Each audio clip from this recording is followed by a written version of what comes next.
నమస్కారం. మనతో పాటు డాక్టర్ వరప్రసాద్ రెడ్డి గారు ఉన్నారు. వారు శాంతా బయోటెక్నిక్స్ అధినేతగా, వ్యవస్థాపకులుగా సుపరిచితులు.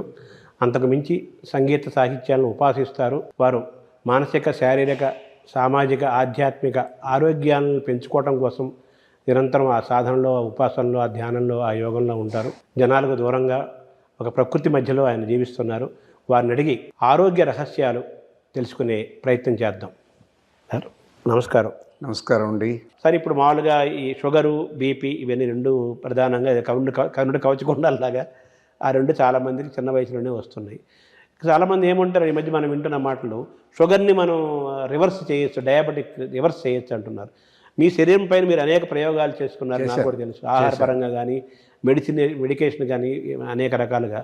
ఈ ప్రయోగాల్లో భాగంగా ఈ షుగర్ని, బీపీని మనం రివర్స్ చేసే అవకాశాలు ఉన్నాయా? మీరు అనుభవించారా? దాన్ని ఎలా చెప్తారు? ఉన్నాయండి, తప్పకుండా ఉన్నాయి. ఇవన్నీ షుగర్ అనేది డిసీజ్ కాదు, ఇది డిజార్డర్. అంటే క్రమం తప్పింది. ఈ క్రమాన్ని మళ్ళీ సవరించుకుంటే మీ లైఫ్ స్టైల్లో తప్పనిసరిగా మళ్ళీ మీ స్థితికి వచ్చేస్తారు. శరీరానికి ఉన్న గొప్ప గుణం ఏంటంటే సెల్ఫ్ హీలింగ్ ఉంది. అయితే మనం దానికి అవకాశం ఇవ్వాలి, తగిన సమయం ఇవ్వాలి.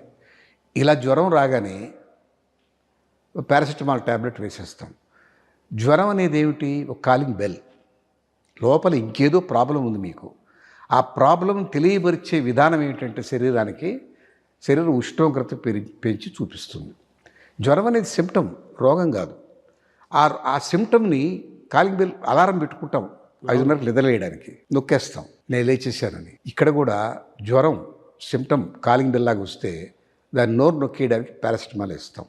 మరి లోపల ప్రాబ్లం అది అలాగే ఉంది. షుగర్ ఎందుకు వచ్చింది?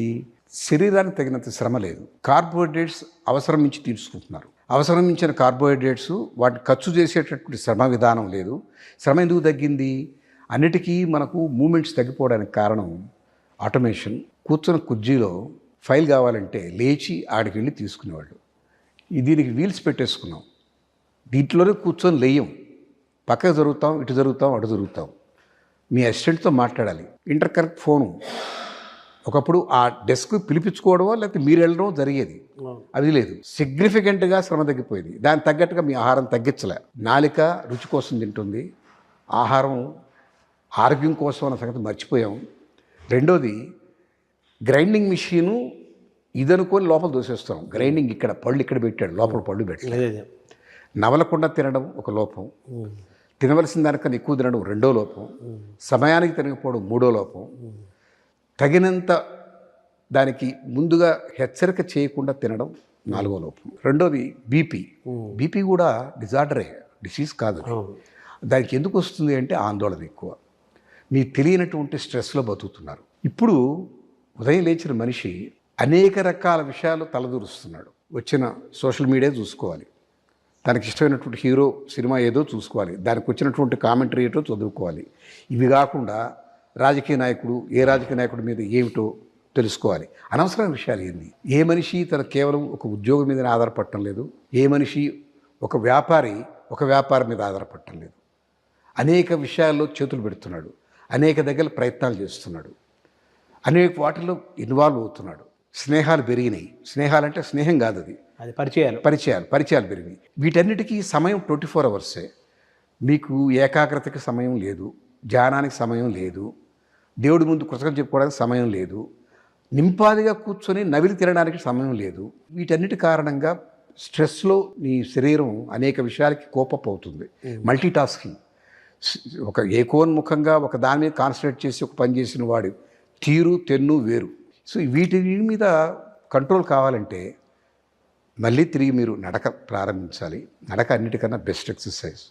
ఆ తర్వాత కొద్దిపాటి ఎక్సర్సైజులు చేయాలి. ఎక్సర్సైజ్ ఎందుకు చేయాలంటే మీరు తిన్నటువంటి కార్బోహైడ్రేట్స్ గ్లూకోజ్గా మారుతాయి. గ్లూకోజ్ ఎక్కడ స్టోర్ చేయాలి అని ఎత్తుక్కుంటుంది. ఎక్కడ బీరో ఉంటే అక్కడ పెట్టుకుంటాయి. ప్లేస్ కావాలి దానికి. ఎక్కడ పెట్టుకోవడానికి కండలు శ్రమ చేసినప్పుడు ఇక్కడ ఈ అన్ని మజిల్స్ వాటికి శక్తి కావాలి కాబట్టి నాకివ్వు నాకు కొంత బ్యాలెన్స్ పెట్టు అడుగుతాయి ఈ గ్లూకోజ్ని. శరీరాన్ని మనం వినాలి. అవి అడుగుతుంటే ఏ శ్రమ చేయకపోతే ఇక్కడ కండ రానప్పుడు నాకు అనవసరం ఉంటుంది. అది చివరికి ఎక్కడ దొరకపోతే లివర్లో పడేస్తుంది. లివర్లో పడేస్తే లివర్ ఫ్యాటీ లివర్ అయిపోతుంది. అందుకని ఎక్సర్సైజ్ అవసరం. మీరు బీరువాలు ఓపెన్ చేసి పెట్టాలి.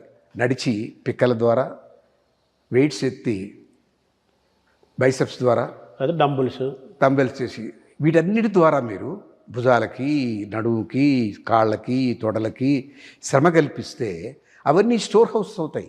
మీరు తిన్నటువంటి కార్బోహైడ్రేట్స్ని అక్కడికి వెళ్ళి కూర్చుంటాయి హాయిగా. మీరు నడవడానికి శక్తినిస్తాయి.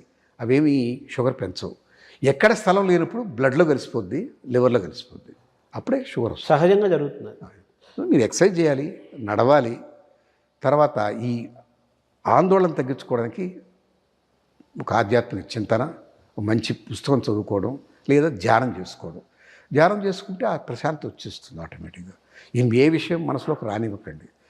అవి చేసుకుంటే ఇవి తప్పకుండా రివర్స్ అవుతాయి. నేను దాన్ని రుజువు చేశాను. నాకు ధ్యానంతోనూ, నడకతోనూ, ఎక్సర్సైజ్తోనూ, యోగాతోనూ, ప్రాణాయామంతోనూ నా 130 యూనిట్ల ఇన్సులిన్ని ఇవాళ 28 యూనిట్లకి తగ్గించేసాను. 32 యూనిట్లు. కేవలం ఇదే ప్రాసెస్. మందులు వాడటం లేదా? లేదు, నో మందులు. 32 యూనిట్లు. బీపీకి వాడటం లేదు, షుగర్ లేదా మీకు అసలు? బీపీ ఎప్పుడు లేదు నాకు. బీపీ నాకు అది నా అదృష్టం ఏంటంటే నాకు అనేక వ్యాపకాలు లేవు. ఒక శాంతయే, వేరే వ్యాపకమే లేదు. నేను వేరే వ్యాపారాలు తలబెట్టలేదు. షేర్ మార్కెట్ ఎలా అవుతున్నాయని ఆందోళన పడలేదు. బాంబే స్టాక్ ఏమైందిరా, అమ్మ ఏమైంది ఇవాళ ఆ వరే లేదు. కనుక నాకు బీపీ ఏనాడు లేదు. షుగర్ మాత్రం వచ్చింది. ఆ షుగర్ తగ్గించుకోవడానికి ప్రయత్నం చేశాను. బాగా అంటే ఈ డయాబెటిక్స్ని రివర్స్ చేయడంలో ఎన్ని మెడిసిన్స్ వాడకుండా ఇవన్నీ ఇలా ప్రాక్టీస్ చేస్తూ మీరు రివర్స్ చేసుకున్నాను, తగ్గించాను. అంటే 100% తగ్గదు. ఇంకా కొంత ప్యాన్క్రియాస్ ఇంకా అలవాటు పడాలి. అంటే ఇన్సులిన్ ప్రొడక్షన్ తగ్గిపోయింది కదా పాత జీవితం వల్ల. అది తిరిగి గేట్ ఓపెన్ చేయమని చెప్పి అడుగుతున్నాను. శ్రమ చేస్తున్నాను, నడుస్తున్నాను, యోగా చేస్తున్నాను, పరిమిత ఆహారం తీసుకుంటున్నాను. ఓకే లెట్ మీ వేకప్ అంటుంది అది. ఆ ప్యాన్క్రియాస్ వేకప్ అయ్యే రోజు వస్తుంది, మహా అయితే ఇంకో 6 నెలలు. అప్పుడు నాకు ఈ ఇన్సులిన్ కూడా అక్కర్లేదు. కోపం కూడా ఎక్కువ కదా మీకు, దాన్ని ఎలా కంట్రోల్ చేస్తారు? కోపం అనే దానికన్నా అసహనం ఎక్కువ ఉంటుంది. అది ఆ అసహనమే ఇరిటేషన్, శృతి మించితే కోపం కింద కనిపిస్తుంది. నేను ధ్యానంతో సాధించాను అది. నేను ధ్యానంలో అర్థం చేసుకుంది ఏంటంటే ప్రతి మనిషిని దేవుడే నిర్ణయించాడు. వాడు ఏ పాత్ర పోషించాలో చెప్పాడు. నాకు అసహనం అనేది మాత్రం పోగొట్టుకోను. ఎందుకంటే అసహనం పోతే జీవోత్సవం అయిపోతాను నేను. ఎక్కడ నాకు నచ్చదో అక్కడ నేను చెప్తాను. ధర్మాగ్రహం అంటారు, చెప్పాలి. నాన్న ఇది కరెక్ట్ పద్ధతి కాదు. బీపీ వేరు, కోపం వేరా? చాలామంది ఆ బీపీ పెరిగిపోయింది అంటుంటారు. బీపీ ఆందోళన పడతాడు, శిక్ష పడుతూ ఉంటాడు. దాన్ని వ్యక్తం చేసేస్తే కొంత తగ్గుద్ది. కానీ వ్యక్తం చేసినప్పుడు ఎదుటి మనిషికి పాస్ అవుద్ది కదా ఆ పాపం. అందుకని జపాన్లో ఒక పద్ధతి ఉంది. వాడికి చాలా కోపాలు వస్తాయి, బాధలు వస్తాయి. వాళ్ళకి కొన్ని ప్లేసెస్ క్రియేట్ చేసి పెట్టుకున్నారు. ఆఫీస్ నుంచి వస్తూ వాడు బొమ్మలు ఉంటాయి. కర్ర తీసుకుని కొడతాడు ఆ బొమ్మని. ఆ కోపాన్ని తీర్చుకుంటాడు. రాయేసి కొడతాడు దాన్ని. దాన్ని ఏమనాలంటే ఆ కోపాన్ని తగ్గించుకునే సెంటర్స్ పెట్టారు వాళ్ళు. దాంట్లో భాగమే కొంచెం విపరీత దూరంలోకి వెళ్ళి గైషాలు కూడా పెట్టుకున్నారు. అంటే ఇంట్లో భార్యతో తలనొప్పి, చాలా సేవ చేసి కాళ్ళు ఉత్తి, అంతకన్నా ఏమి ఉండదు. అంతకన్నా మించినవి వచ్చినాయి, ఇటీవలు వచ్చినాయి. దీన్ని బట్టి అర్థం ఏమిటి, మనకు వస్తాయి, వాటిని కంట్రోల్ చేసుకోవాలి.